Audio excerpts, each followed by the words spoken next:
Today we're discussing what's commonly referred to as the relationship drama triangle.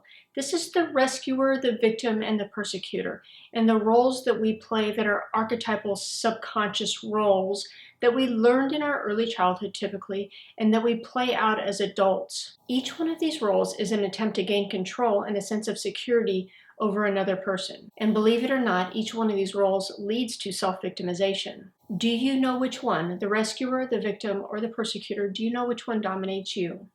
Meet the rescuer.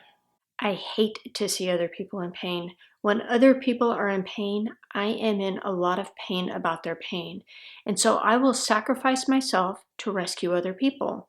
I always know what's best for others, so I give excellent advice. I'm really good at it.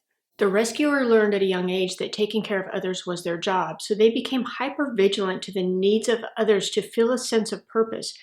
And in return, they received appreciation and attention for their combat rescuing skills. Meet the victim.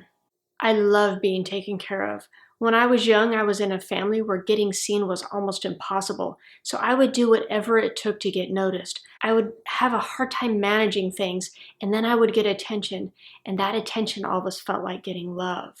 Having someone take care of them is how victims experience love and attention. They didn't choose this role, they adapted for survival to get noticed in a family where many times it was very hard to be seen.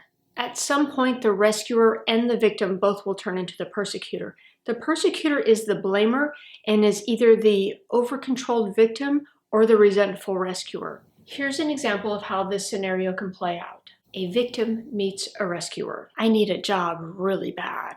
I don't have any employee positions open right now. But you don't understand. I'm desperate. I have 2 kids at home. I'm a single parent. I'll think about it. Why did you leave your last job?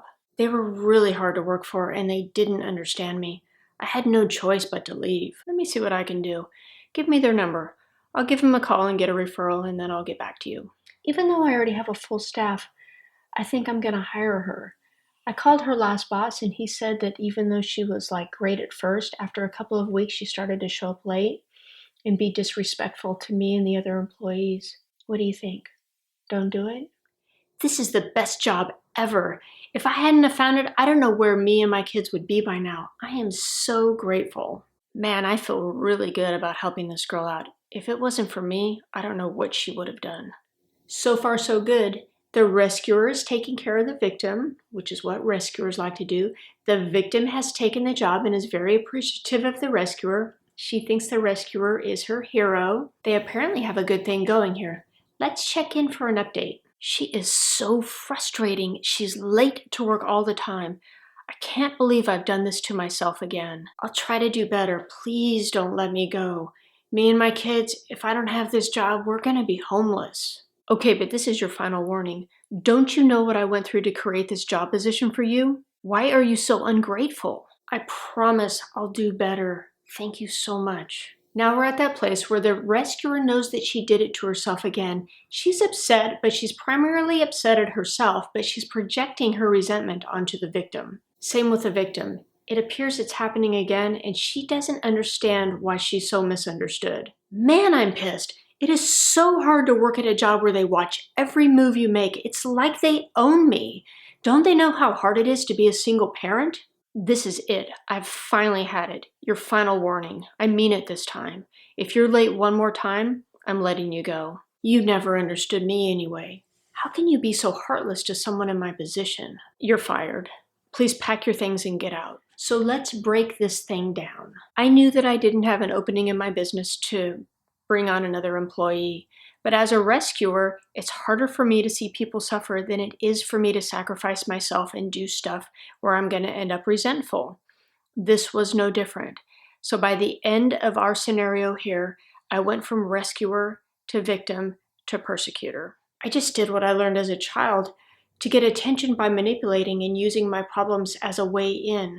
So I used my single parent status as a way to connect it to the rescuer's need to rescue me. And just like clockwork, I ended up with a resentful rescuer and got burned in the end. While I worked there, I transitioned from victim to rescuer to persecutor, and now I'm right where I started.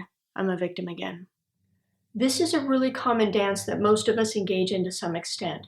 Have some awareness of the motives that you have in your relationships. Are you losing yourself to gain acceptance, appreciation, or to get attention? If so, have some self-compassion and know that you learned these behaviors to get your needs met when you were a child. Then look inward and ask yourself this important question: what am I seeking from others that my soul wishes I would be seeking from myself? Did I say it's a journey? It is. Much peace. What do you think? Should I hire her? Yes? No? It's really hard to understand you sometimes.